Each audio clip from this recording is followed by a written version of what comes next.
Bonjour, c'est pour moi un réel plaisir de vous retrouver à cette émission et nous allons commencer une série d'enseignements sur l'importance pour le croyant d'exprimer sa foi par la pureté de vie. En effet, la pureté de vie est la manière par laquelle le croyant devrait exprimer sa foi dans la vie de tous les jours. Il n'est pas possible de parler du Dieu de la Bible sans faire mention de sa sainteté. Il est également impossible de chercher à s'approcher de sa présence ou de rechercher sa puissance sans prendre en compte la condition primordiale qui consiste à se purifier avant de s'approcher de lui. Le prophète Isaïe est l'un des prophètes à avoir parlé à maintes reprises sur, bien sûr, la sainteté de Dieu. Il dit dans son livre, au chapitre 57, le verset 15, que Dieu habite non seulement dans les lieux élevés, mais également dans la sainteté. Et dans la vision de l'apôtre Jean, au verset 8 du chapitre 4 de son livre d'Apocalypse, Jean a vu que les grands qui siègent au ciel disent sans cesse, Saint, Saint, Saint est le Seigneur, le Tout-Puissant, qui était, qui est et qui vient. À travers la Bible, l'encre qui a écrit ce livre a majoritairement coulé dans cette thématique sur la sainteté de Dieu. Effectivement, ce point sera le premier que nous allons développer en longueur, puisque dans la parole de Dieu, Dieu avertit à maintes reprises sur le danger de profaner son saint nom. L'auteur de l'Épître aux Hébreux, au chapitre 12 et le verset 13, dit que sans la sanctification, nul ne verra le Seigneur. C'est pour dire que personne ne peut avoir une relation d'intimité avec Dieu sans prendre en compte, c'est-à-dire sans prendre en considération la nécessité de la pureté de vie. Quel que soit le grade d'une personne, quelle que soit sa dénomination, Dieu avertit à tous, sans exception, que cette condition est non négociable. La version de la Bible du Semeur emploie des termes assez simples dans sa traduction du même verset d'Hébreux 12 et dit ceci: faites tous vos efforts pour mener une vie de plus en plus sainte, sans laquelle nul ne verra le Seigneur. C'est pourquoi aujourd'hui, il n'est pas bon pour un croyant de faire partie d'une église juste pour l'être. Si vous êtes dans une église où la pureté de vie n'est pas enseignée et encouragée, j'ai bien peur pour vous que vous ne soyez à une mauvaise adresse. À la lumière de la parole de Dieu, impossible de jouir d'une bonne relation avec Dieu sans une prise en compte des exigences de sa sainteté. La plupart des passages de la Bible donnent d'ailleurs à la sanctification une place très importante, car sans elle, personne ne peut connaître la joie de la communion avec ce Dieu qui règne dans la sainteté. En d'autres termes, sans la sanctification, la relation d'intimité avec le Seigneur est pratiquement impossible. Insistons aussi que sans la sanctification, l'accès au Saint Trône restera fermé. Nous pensons que déjà, nous avons tous pris la mesure de l'importance de la pureté de vie qui se classe parmi les nécessités primordiales. Passons au deuxième point de notre développement pour comprendre pourquoi même dans l'Ancien Testament, les croyants savaient que pour aller rencontrer Dieu, la sanctification était le lot des priorités. Effectivement, Jacob qui devait déménager à Bethel a d'abord intimé toute sa maisonnée de se sanctifier. Pour Jacob, c'était un préalable qui faisait partie des préparatifs pour aller rencontrer Dieu. Cet exemple que nous avons tiré de l'Ancien Testament a toujours servi à étayer l'importance de la pureté de vie dans une relation harmonieuse que nous voulons entretenir avec Dieu. Sur ordre de Dieu, Jacob devait quitter la zone de Sichem et aller s'installer à Bethel. Ceux qui connaissent la Bible savent que Bethel pour Jacob était un lieu important puisque c'était là qu'il a vu en vision, dans son sommeil, des anges de Dieu monter et descendre vers lui. Connaissant les exigences de Dieu, le verset 2 du chapitre 35 du livre de la Genèse dit que la sanctification faisait partie des exigences du départ de Jacob vers Bethel. Avant de partir, Jacob a intimé toute sa maisonnée, c'est-à-dire tous les membres de sa famille, à bien se préparer avant d'aller rencontrer Dieu.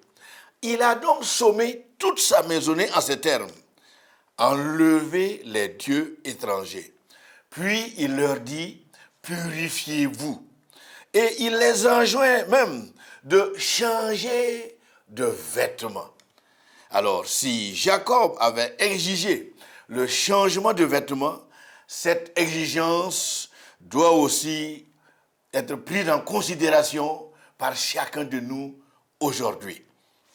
Jacob savait, selon son vécu bien sûr, que la présence de Dieu se manifestait puissamment à Bethel et que cette présence ne peut pas laisser impuni un style de vie qui ne l'honore pas. Tout ce qui ne plaît pas à Dieu, disons autrement, toute idolâtrie, quelle que soit sa forme, cela devait être ôté d'abord. Ça aurait été aujourd'hui, par exemple, que pensez-vous mettre sur la liste des objets à se débarrasser? Qu'est-ce qui viendra en tête de liste selon vous? N'allons-nous peut-être pas placer, par exemple, les vêtements qui ne plaisent pas à Dieu, ou encore des habitudes et des comportements qui ne donnent pas gloire à Dieu, ou encore des objets qui n'honorent pas Dieu dans nos vies, ou même des objets qui sont dans nos maisons, mais qui ne plaisent pas à Dieu. Et nous pensons bien sûr qu'il est possible de rallonger la liste. À la lumière de la parole de Dieu, tout ce qui ne plaît pas à Dieu s'appelle péché. C'est d'ailleurs ce péché qui ternit l'image de Dieu qui se trouve en l'homme. Et c'est ce péché qui détruit la relation que l'homme entretient avec Dieu. Relevons aussi qu'au tout début du leadership de Josué, la sanctification a été demandée au peuple de Dieu qu'il conduisait. Cet exemple vient aussi d'un des livres de l'Ancien Testament, puisque lorsqu'au tout début du leadership de Josué, Dieu avait commencé à amener son peuple à une autre dimension, c'est-à-dire à une dimension supérieure. Et lorsque nous parlons de dimension supérieure, c'est qu'il les amenait, il voulait les introduire, bien sûr, dans leur destinée. Pour donc les préparer à voir les promesses de Dieu s'accomplir, la sainteté a été, comme de toujours, une des conditions pour que Dieu les accompagne. S'adressant à ses contemporains, Josué transmet au peuple ce que Dieu donne comme condition à partir de maintenant. Il dit ceci au verset 5 du chapitre 3 de son livre. Sanctifiez-vous, car demain, l'Éternel fera des prodiges au milieu de vous.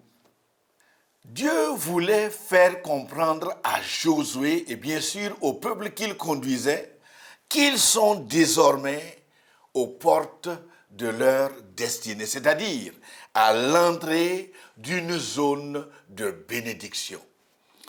C'est dire qu'à partir de ce jour, Dieu a décidé d'accomplir ses promesses en passant par de grands accomplissements parmi eux.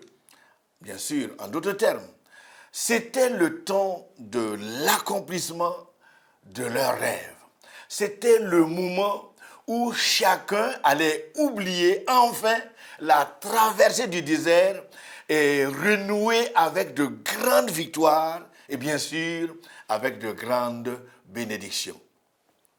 Et pour que ce projet s'accomplisse, le premier grand obstacle qui se dressait devant eux devait d'abord céder.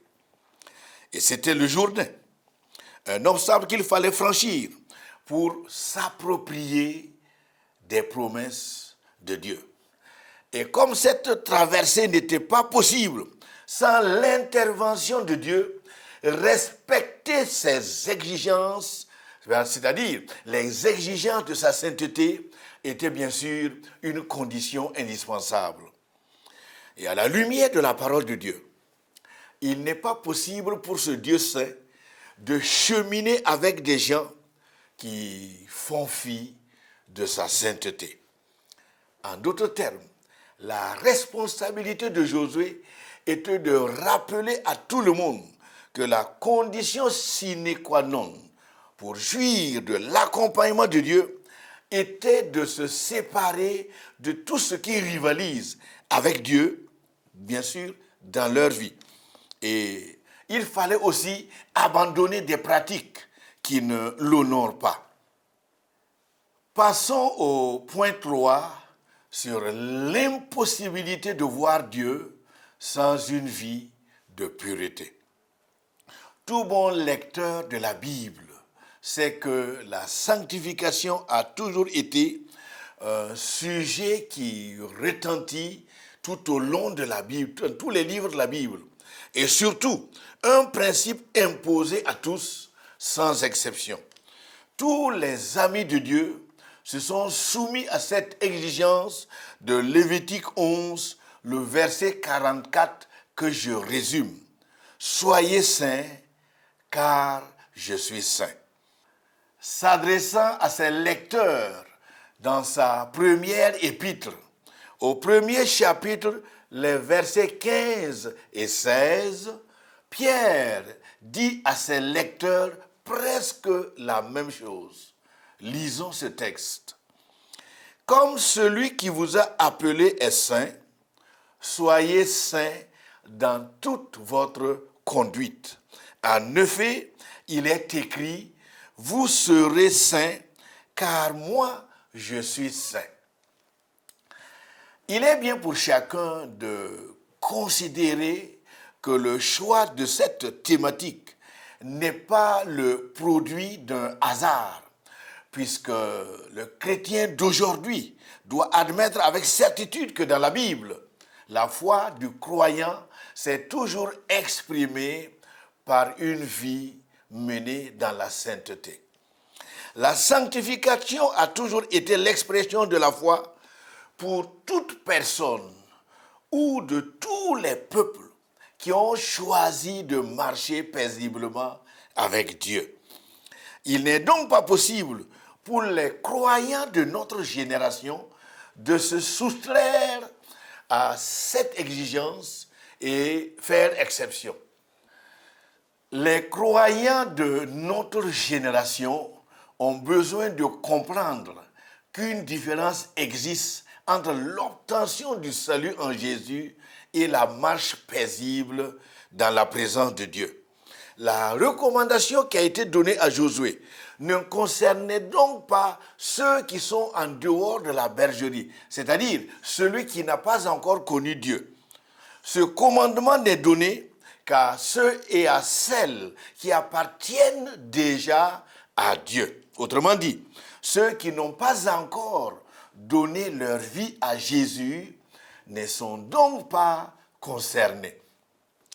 L'exigence de la sanctification a toujours concerné des gens déjà sauvés, c'est-à-dire ceux qui sont purifiés par le sang de l'agneau. C'est donc une exigence adressée seulement à ceux et à celles qui ont déjà fait alliance avec Dieu en acceptant Jésus dans leur vie. Et puisque les promesses de Dieu dans ce contexte ne concernent que ceux qui sont à l'intérieur de la bergerie, l'exigence de la pureté de vie leur est toujours demandée qu'à ceux-là. Passons au point numéro 4, sur les conditions à respecter pour être béni de Dieu. Tous les peuples et toutes les familles au temps de l'Ancien Testament savaient que des conditions précédaient toujours la venue des pluies de bénédiction. C'est mal connaître la parole de Dieu que de prêcher seulement sur des bénédictions à bon marché. Ceux qui ont marché avec Dieu savent que l'absence de la pureté dans la vie a toujours fermé l'accès qui conduit à Dieu.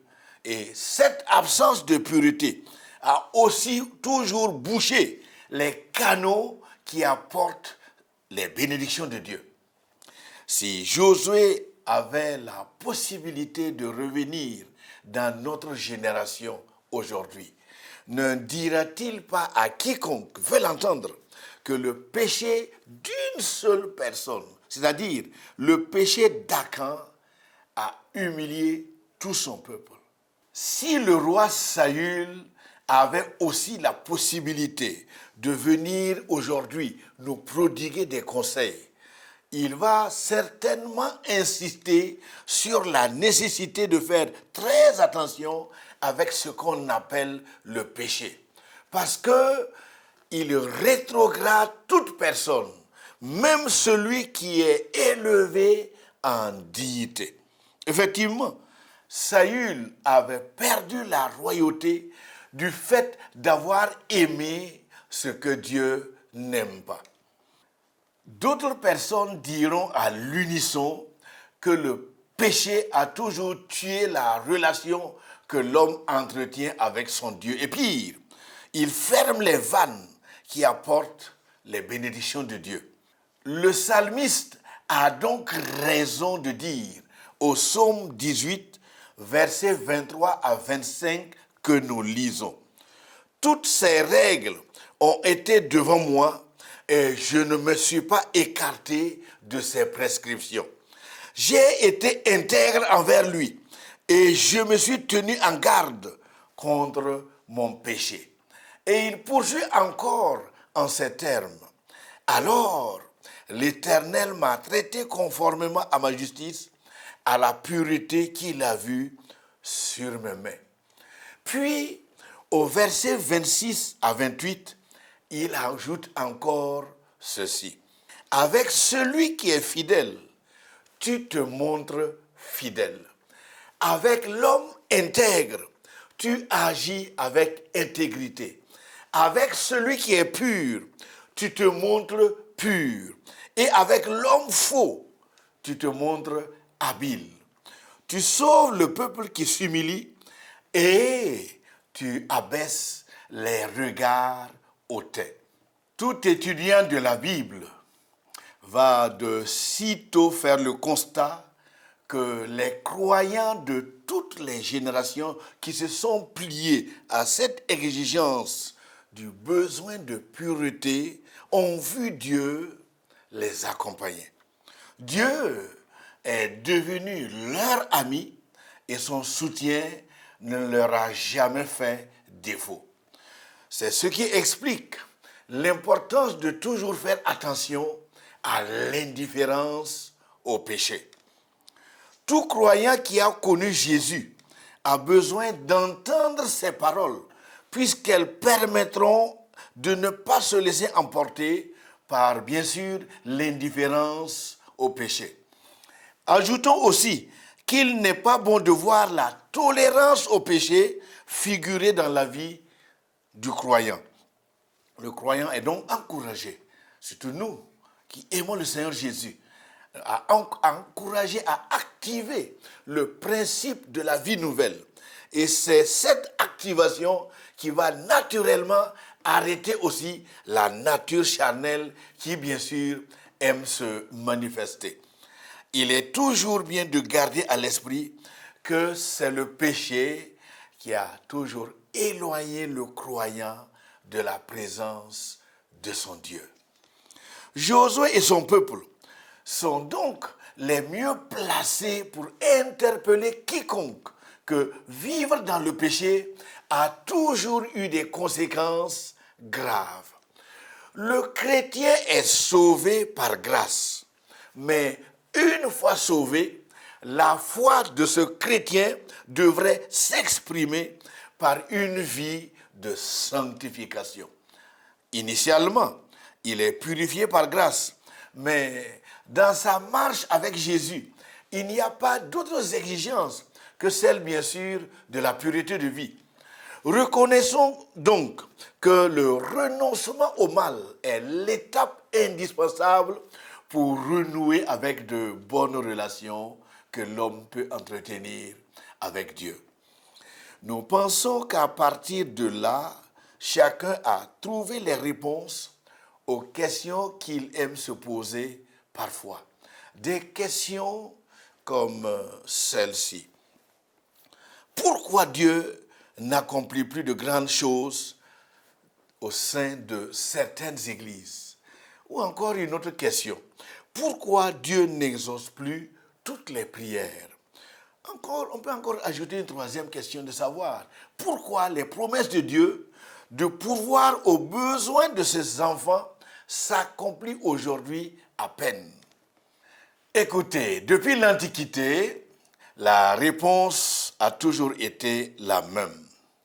L'abandon des mauvaises voies a toujours été la condition pour voir s'estomper les déficits et les échecs.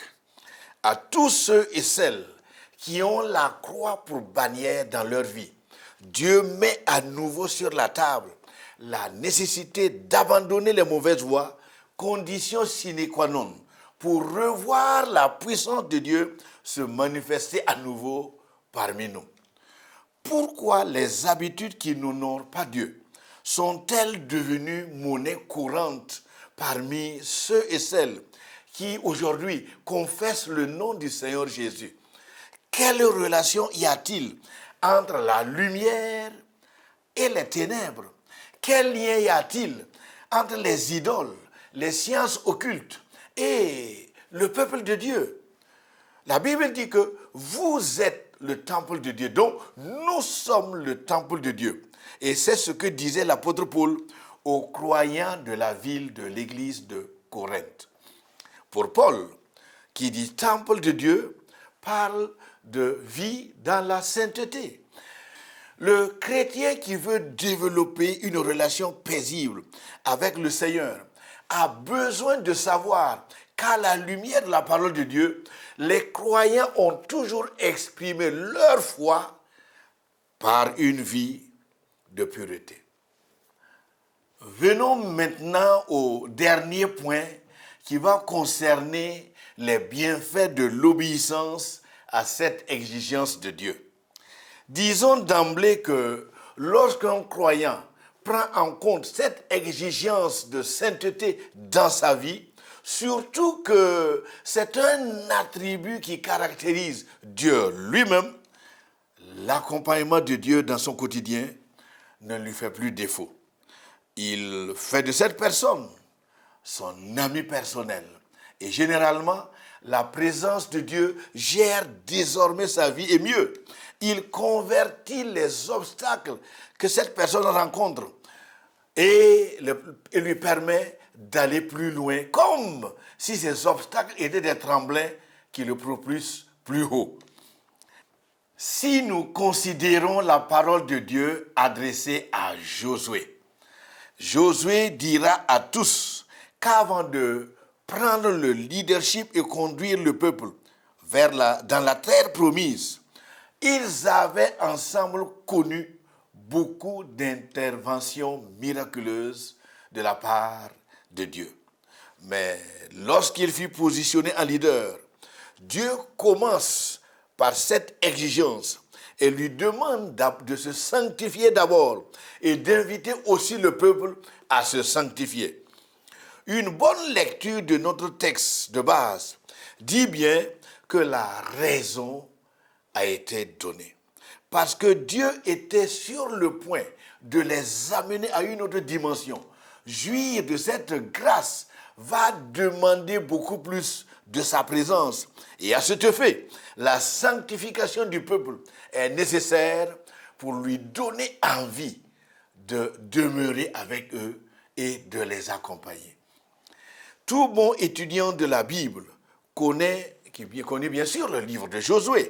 C'est que depuis que le peuple a choisi de satisfaire à cette exigence de Dieu, ils ont connu au quotidien de grands succès. Les obstacles qu'ils ont rencontrés étaient devenus comme des tremplins qui les propulsaient plus loin. À titre d'exemple, le Jourdain qui débordait de ses rives et qui les empêchait d'aller loin. Nous voyons là que ce même Jourdain s'est excusé devant eux, frayant un chemin pour les laisser passer. Le même livre de Josué dit que Jéricho était une ville à conquérir, mais ses murs étaient infranchissables à cause de leur épaisseur. Et là encore, que fit le Seigneur? Le récit dit à la fin que ce grand mur a cédé en s'écroulant totalement. Passons maintenant à la conclusion de cette émission en rappelant que l'important pour chaque croyant aujourd'hui, c'est de s'engager comme Josué et son peuple à satisfaire aux exigences de la pureté de vie.